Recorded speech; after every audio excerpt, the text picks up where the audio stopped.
Oh.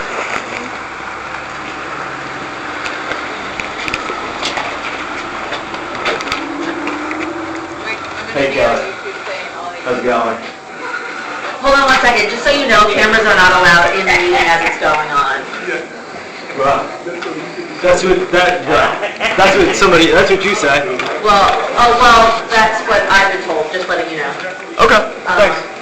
You guys turn in and before you want to do it, you have to close down the camera. Then that's not a public meeting. Is this a public meeting? Is this public property? You can't tell me that. You want to sign in? Why do you want to sign in? Can you take a flyer? Thanks.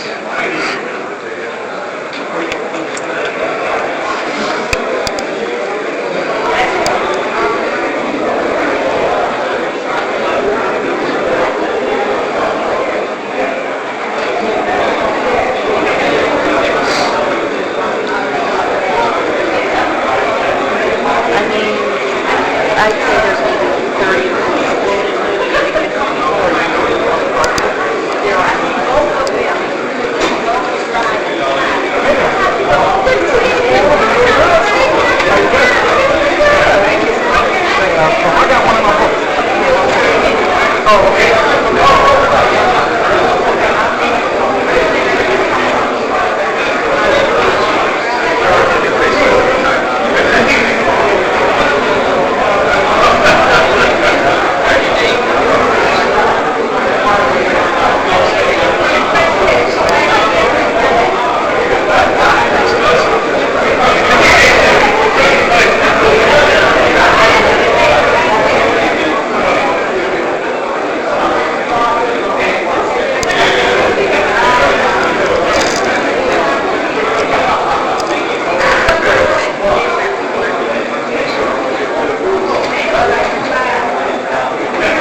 public meeting?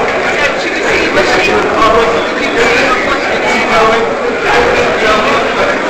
are a bunch of cameras around here. Also on the back and then on the front, there are different issues, and whichever issue you want to correct, you can write a response. And let me know when you finish, you can put it in the...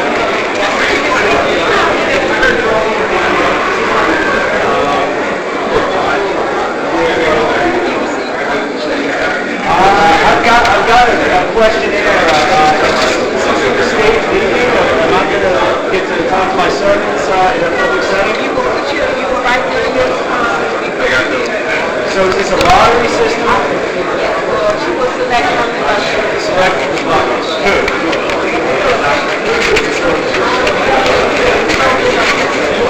Doesn't she works with? No, she doesn't. Yo, yes. I mean, I've got pictures. Hey, how's it going? Hey, how are you? Hey, doing good. Yeah, I need to ask a short question. Right, it's all from the computer. So how, I require, my service.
attached to the hip for a while, but it was...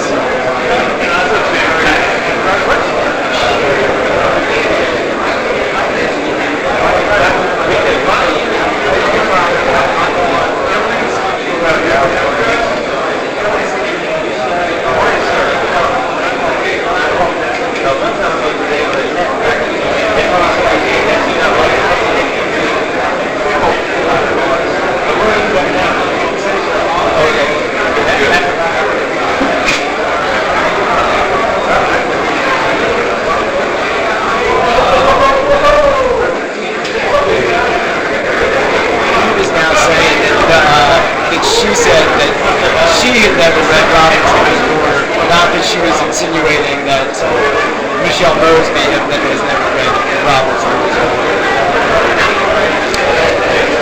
Which it is.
Thank you.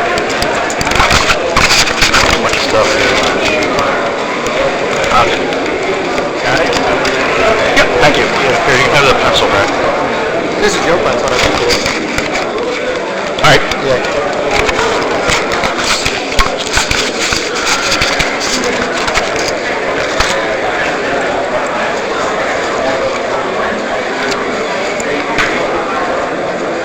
I need an extra pocket.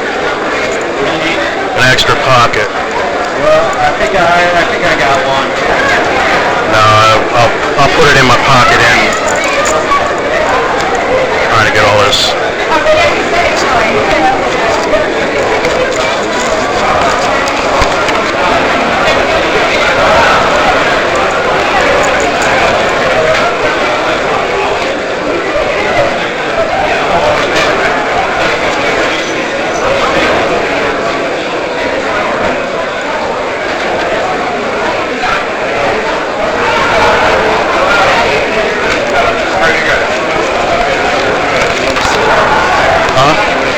Sit down here. If you want. I mean, You don't want to sit down? I'll sit down. Sit down. I don't know, when every other person is a police officer, this isn't very public. Yeah, it's true. You got this guy standing right behind you. I know. Yeah. That's fine. How's it going, dude? I have no real beef with them other than they don't do their job. And I know they don't, so I've been on them for 10 years about it. They do their job. Their job is they're the gang members for the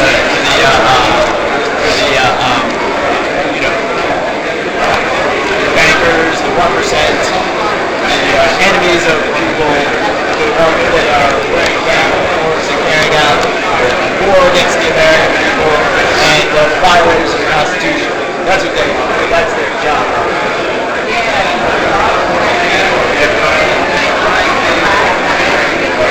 And also, when we got a yellow ribbon around the flag, I don't, nah. Oh, that's one of the things that I'm going to require from these guys. I want their copy of Black's Law Dictionary because they don't use it.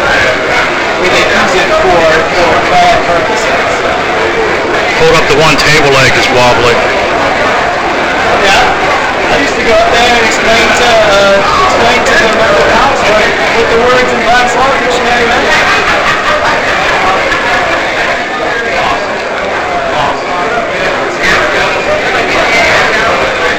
I see another photographer over there.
the lady had cameras at this time, and they were able to like look. They got good to go on there. Yes. Well, at least that's good. But I missed you over there because you said you were out. Hey, well, I'm still fighting. So I'm still trying to.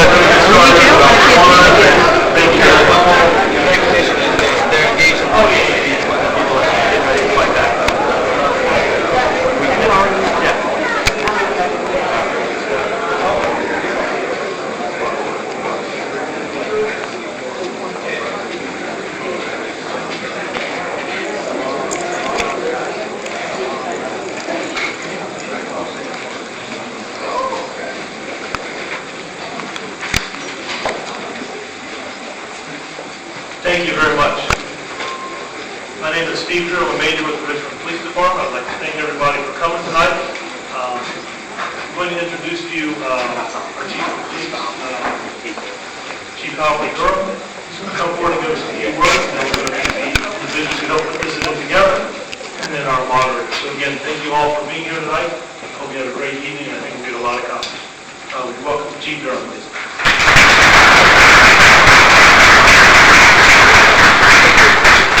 Well, good evening, everyone. Truly glad that everyone would come out this evening to join us for this very important meeting and engagement and conversation about relationships between the police and the citizens of the Richmond city. I tell you, this is long overdue. We look at other various meetings throughout this city. We have been called upon probably since August, September of last year by citizens, church groups, for our police officers to come out and sit on panels to have these conversations. Policing is very complex. If you don't know, I'm here to tell you it is. We deal with various diverse communities, communities of color, gay, lesbian, transgender communities, homeless community members, returning citizens, and folks from different cultures. And it's not a cookie-cutter approach when it comes to policing. We have to bring the services and how we police those communities differently across the board. I'm excited about being here today. I've read some negative things in the newspaper. I've heard negative comments. I've been here since November of 2014, and I can tell you, I come from a larger police department. And every chance that I get to talk about and promote the Richmond Police Department, I will. They do so many things in this community, engaging the community walks, engaging the youth. In a couple of days, I'm going to be announcing my 100-day plan.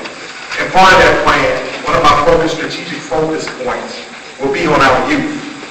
I've attended several meetings in the city since I've been here, and the only element that's not there are young people.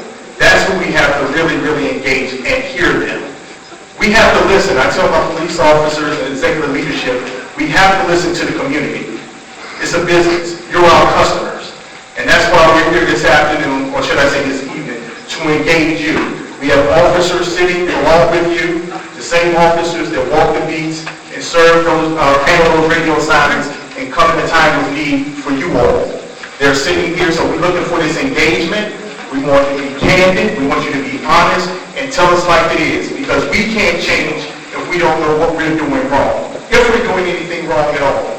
But I'm here to tell you, as your chief of police, you have my support, the support of my officers, to make this city safe and to work with you all.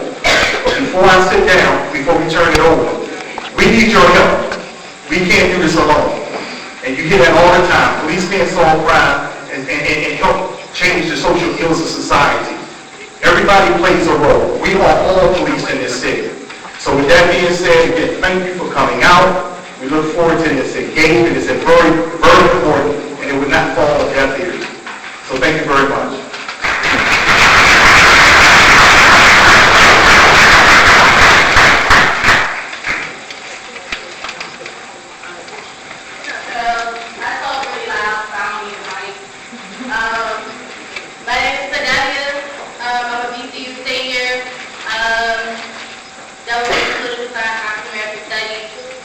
Washington native, so in both these Washington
February, March, April, May. So please just be positive, have an open mind, have an open heart, and say exactly how you feel about things.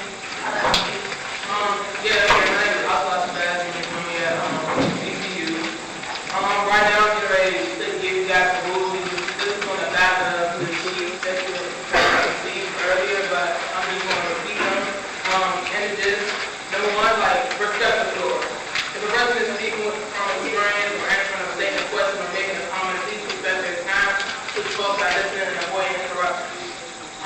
Number two, refrain from profanity. Please refrain from using profanity out of respect for the audience. Somebody wants to uncomfortable or wants to be an open and honest space. Personal identity. If you are making reference to a person or group, please use appropriate identification. Yeah, again, we want to be an inclusive space, so please respect people's identity. Be mindful of time to speak. Be mindful of time to lose the conversation to take place to that, and many questions, comments, or perspectives need to be addressed, and so that we can come up with some solutions. If you are unclear about a statement, comment, or question, please ask for clarification. That is all right. We definitely want to make sure things are clear in this data, so please do that. This is a healthy space for dialogue. Please contribute to the conversation with an open mind. That I feel like that is just plain and clear. Electronic, we really changed that. We just want to ensure that all participants feel comfortable while speaking. So please don't have, if you have a camera, please don't have cameras and individual spaces. We want everyone to feel comfortable and speak and be able to speak freely in the setting.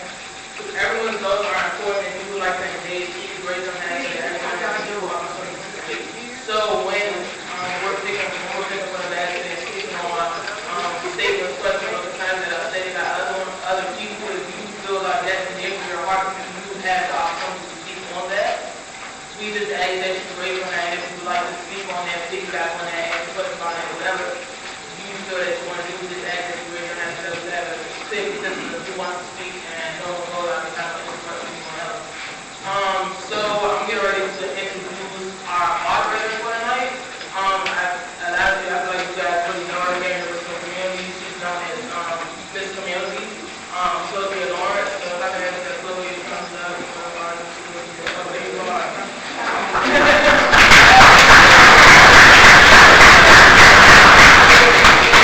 Moderator for us tonight, so I hope that there's room for us to change. Please give Oscar and Fee a round of Can you hear me? I just want to make sure I'm covered in the back. You can turn me down just a tad. I am Sylvia Lawrence, and I'm all about healing within our community. We don't know what we need to change until we start the process of change. Are you with me? Are you with me? All right. So we want to make sure, again, I want to reiterate that you have that conversation. If you have some issues and challenges and concerns from the Richmond area or the Richmond Police Department, talk about it. Please talk about it so we can get some changes started.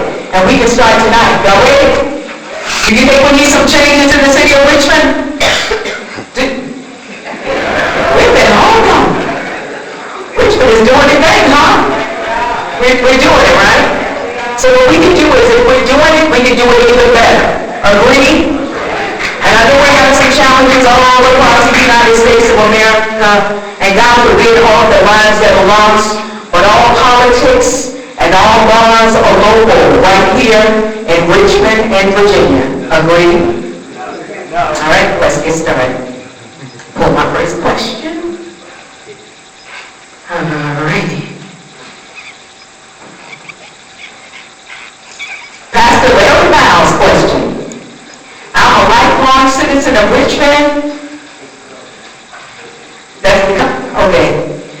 I want to comment on, he's writing just like he's preaching. I'm a lifelong citizen of Richmond. I want to comment on the police relationship with citizens and businesses and faith-based groups. Mr. Pastor Larry Miles, it's your turn to comment. Don't preach, comment. Good evening, everybody.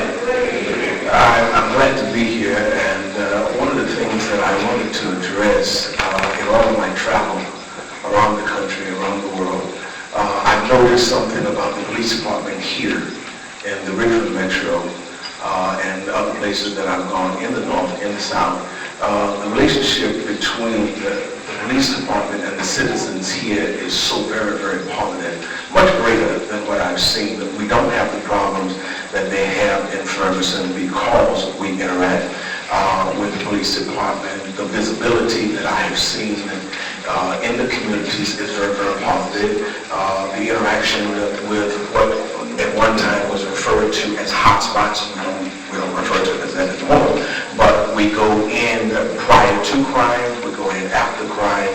It's just a very, very positive relationship, and I think that as more citizens get involved with interacting with the police, it will expand that positiveness even further, and it will help build healthier relationships between the young, old, business owners, homeowners, as well as the faith-based community. Being involved and being a lifelong resident of Richmond and all my travel, I will just be honest with you, there is no other place that I would rather live other than the Richmond Metro because of the relationship that I and the community have with the police department, past, present, and the future. Thank you. Only a minute and a half passed around. I know you did. You taught us a lot. All right. In regards to the recent situations and issues on the police force, such as issues like brutality, what measures are you taking to ensure that officers will not use excessive force or stop the use of excessive force? That's a question, so I'm pretty sure. Chief, you want to respond? Okay. Read that question one more time. All right. Read it the way it wrote. In regards to recent situation and issues, with the police force, such as issues like brutality, what measures are you taking to assure that officers will not use excessive force or stop the use of excessive force? Okay? So two things here.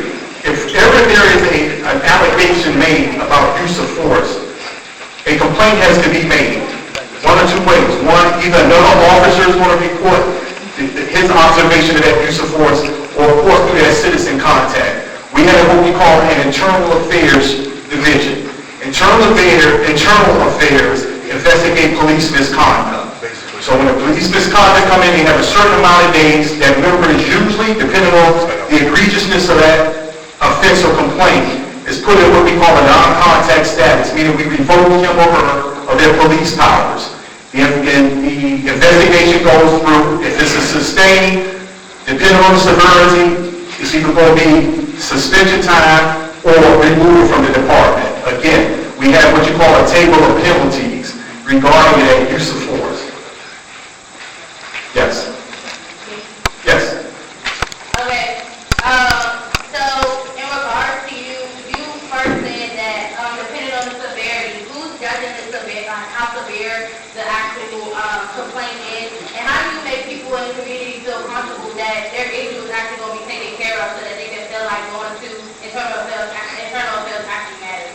Okay, so your first question, again, it's an investigation, so you bring in the officer, you bring in the citizens, the person who's making the complaint, you bring in eyewitnesses. But in cases of serious police misconduct, the good news is that we don't make that call. We send it over to the Commonwealth Attorney's Office, and they make the decision on the outcome if they're going to bring criminal charges. So it goes two routes. If it's criminal, we're going to send our preliminary investigation over to the Commonwealth Attorney's Office. They'll do their investigation. If they say they're not going to move forward with it, then it becomes administrative. Then we make that decision on what the discipline is going to be. Did I answer your question?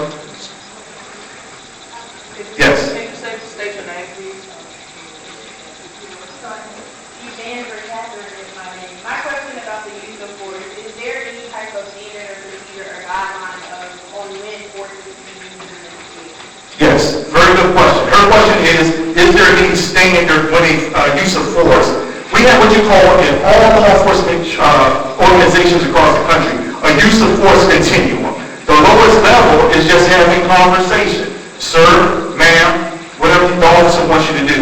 Then it escalates. You can use control holds. And then, depending on the severity, you got all these tools on our belts, everything expand the baton to OC spray to your service weapon. But we cannot tell an officer, he or she's the one out there involved and engaged. We can't tell them what force to use.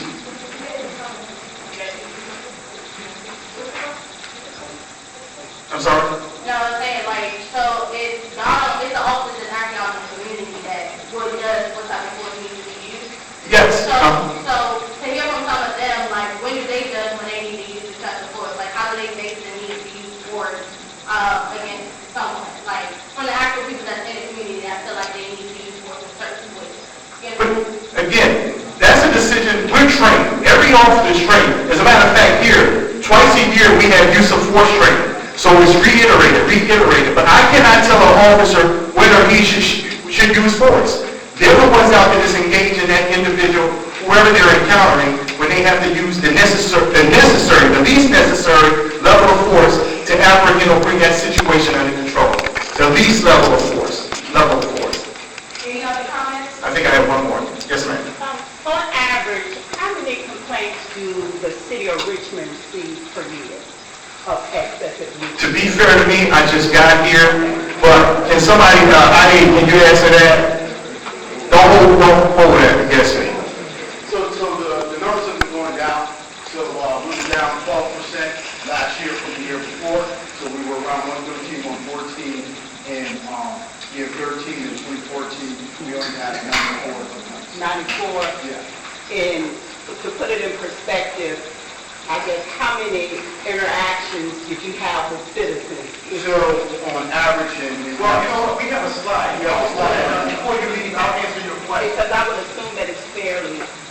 Well, just off the top of my head, don't hold this against me. I think last year, 237 calls for service. That means that a regular 230,000? You said 237,000. I'm sorry, 237,000 calls for service, meaning that our officers here responded to 237,000 calls. And I think when you look at it, it was 200-something complaints across the board. And then when you look at it, when you talk about necessary force or bias-related, it was only 7 that were sustained. So you think about the number of incidents and contacts to that minor number, like you said, each year the complaints have been going down. So I think the Richmond Police Department is doing an outstanding job. Look, I want Chris Miller in the Internal Affairs to come up and explain to us how we found a complaint and what we do after that. Hey, good evening, everybody. I just want to first know that Internal Affairs Detective. Right now, with technology, we have various ways we can file complaints. You can come down to headquarters, you can make a phone call to Internal Affairs, you can email, you can go on Facebook, get contact. We have a lot of different ways. We also take anonymous complaints, and that includes from police. So almost anybody can really make a complaint, and it's going to be investigated. Go ahead. Do you have your card or any type of information that you can use? Because I believe that those in communities, any community, I believe there's a hesitation with telling the police officer and saying that the police officer treats you in the wrong manner. So are there any, well, you said anonymous, so I feel like that's good. Are there, is some of these cards of information that citizens can have so that they can start or, Absolutely. I absolutely have my card, but you can also call 804-646-6816. Right now to the Internal Affairs Division. 804-646-6816. That number is directly to Internal Affairs. And you can put in contact with a supervisor. Also, city website, that's right. City website online. You can get directly to a complaint form. Yes, ma'am. Out of the complaints that you receive, how many are sort of shut down in the process of calling people back? Like, I've gone through some complaints before, and it's just like, so how many of the complaints you receive actually go through the investigation? Well, I can't give you an accurate number right now right off the top of my head, but as the chief and the mayor explained it, you know how powerful this is that. So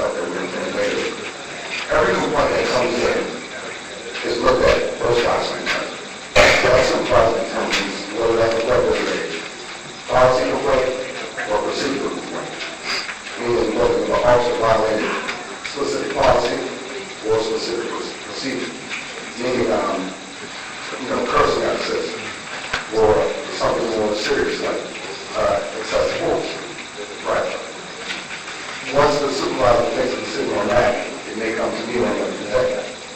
Now the complaint has to cooperate too, and then it moves forward throughout the investigation. Did that answer your question? I guess I was looking for a more number, but Well, we have some numbers. We have some numbers. Continue this conversation. We want to make sure everybody gets an opportunity to ask a question. Hopefully, everybody filled out one of these forms with their questions on it. We want to be fair to all of the people who did fill out a question to put in our basket. So we're going to have officers taking your questions. We need you to fill these out, okay?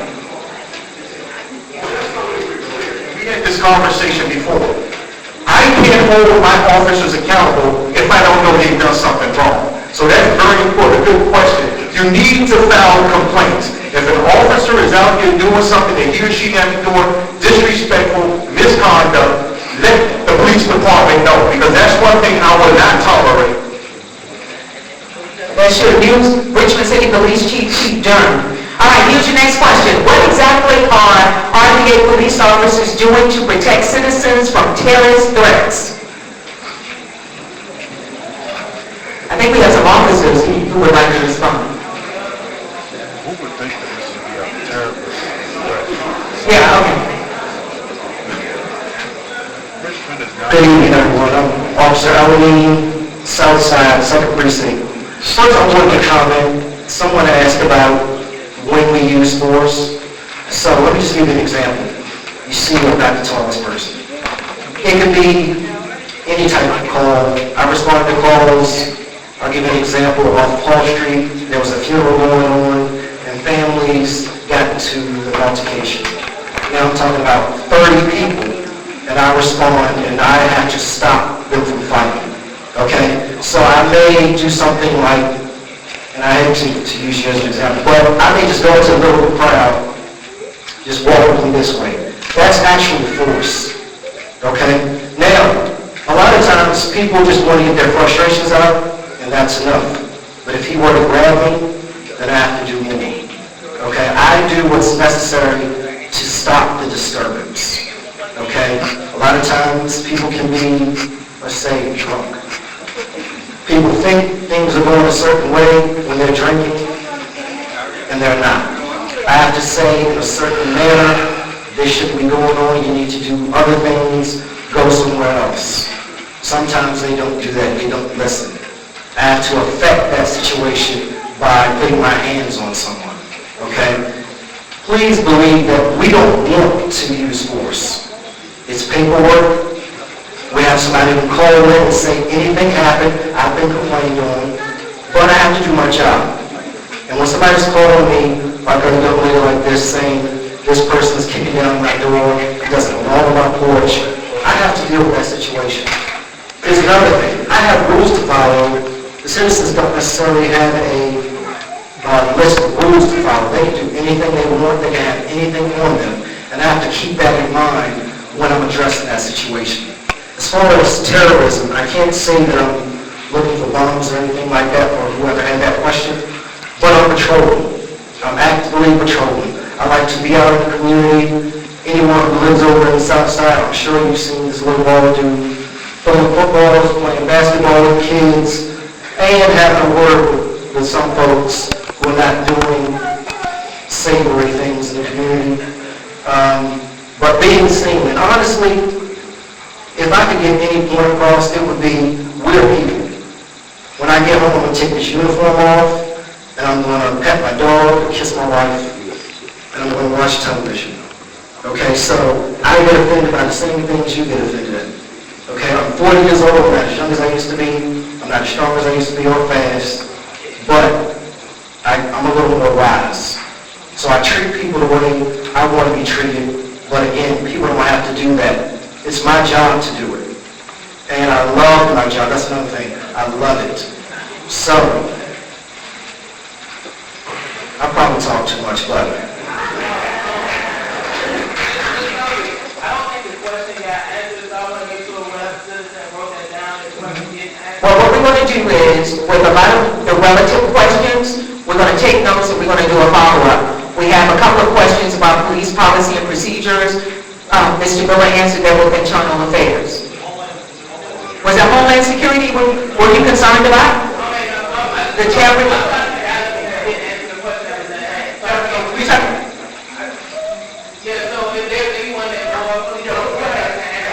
What happened? Yeah, we have everything here. So about the terrorist threats and Homeland Security. I'll give you a 30-second answer, just a 30-second answer to the question. We ask every single person in this room, every single citizen in Richmond, that if you see something, say something. You are our eyes and ears. There are only so many officers, so we are all in this together. We also monitor what's going on around the world and in our country in regards to terrorism and terrorist threats. We take them seriously, so we pay attention to those things, and if need be, we use our resources such as the FBI to investigate and to further deal with any type of situation like that. I'll be here if whoever has a question, if you want to have further dialogue, then we'll get into it a little bit more, but that gives you a little thumbnail, and in deference to the time, we'll move on. Is that good? Thank you. Is that helping a little bit? So once again, if you have more profound questions or tougher questions, Richmond Police Department has agreed to do follow-up, so you can talk and share with them one-on-one. We just want to make sure everybody gets an opportunity to speak, ask a question or comment or concern. All right? Are y'all with me? All right, here's the next question. How can we get a young black man or woman to feel comfortable enough to come to police for help when they're in trouble, not to feel like the police don't care about them?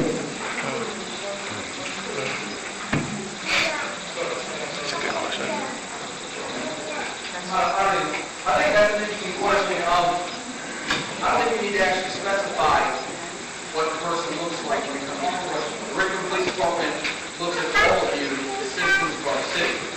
So if anybody has a problem, I would like to think one of the first people they'd be interested in talking to is the police officer. We have a whole bevy of resources that are available to us that can help.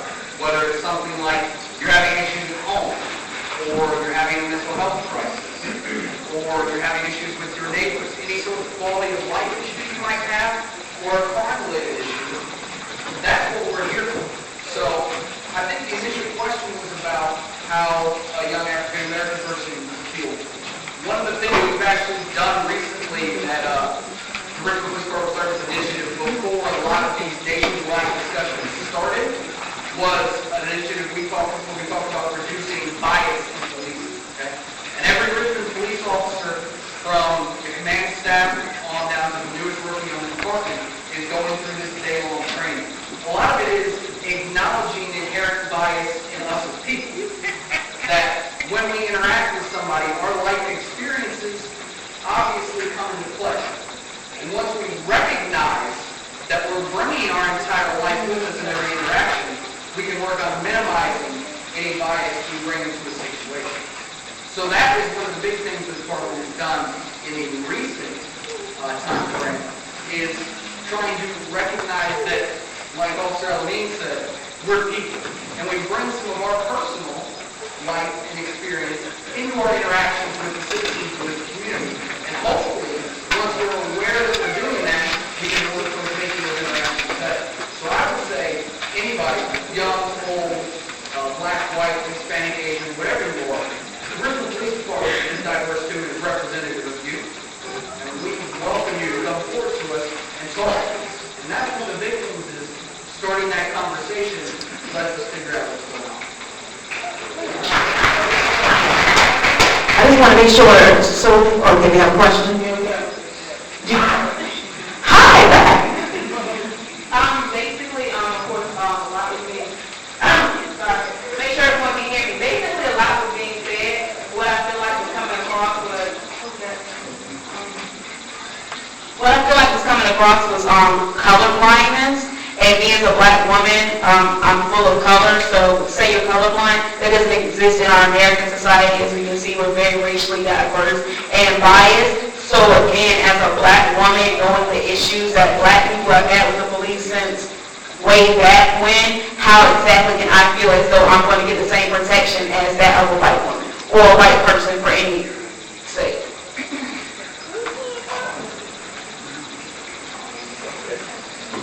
How you doing? I'm Paul Strick, the board. I work at 3rd Precinct in the West End.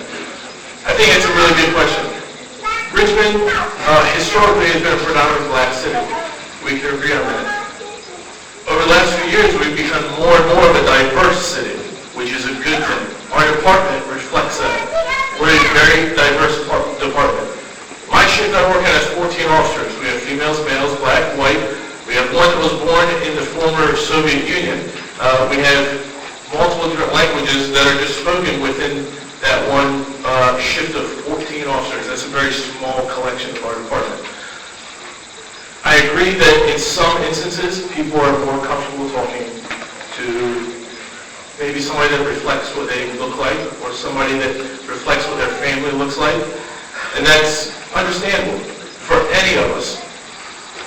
So I would say, and I tell this to people that we interact, if you are not comfortable talking to me, tell me what you're comfortable talking to. We have 750 police officers, I'll find it. I'm a bald white guy, okay? I didn't help that I was born this color, and I didn't help that I have bad heritage. You might not be comfortable talking to me because of things that happened 50 years ago in our country. If you're more comfortable talking to a black female officer, that's perfectly fine. Let me know. I'll find it. We have that. We have all kinds of different people. And sometimes it's not communicated to us that I would rather speak to a different officer. No matter what the reason may be, we can accommodate it if you do. But I will assure you that all of us have had the same training, the bias reduction training that we've all gone through recently has really helped that, I think. And as far as the addressing young members of our community, which I think the original question said something about young males trusting the police, we do a lot of things. We have an athletic league for young children. We take kids to back-to-school shopping every summer. We read to children. We're getting ready to do it here in March. We go to all the elementary schools in the city and we read to children. In the community that I work right now, we go door to door and meet with the teenagers, 13, 14, 15 years old, so that they don't necessarily get as influenced by some of the older kids that have already maybe fallen into a bad path. And even with those kids, we try to get back on the right path. So just kind of reiterate, we do reach out to schools, school-age children. We have a lot of activities that we do with them. And if any citizen is uncomfortable talking to a specific police officer for whatever reason, ask to talk to somebody else. It's easy that we won't be offended by that. We really won't. Thank you, officer. I would like to acknowledge our elected officials that are joining us here today. Reba Trammell, Councilwoman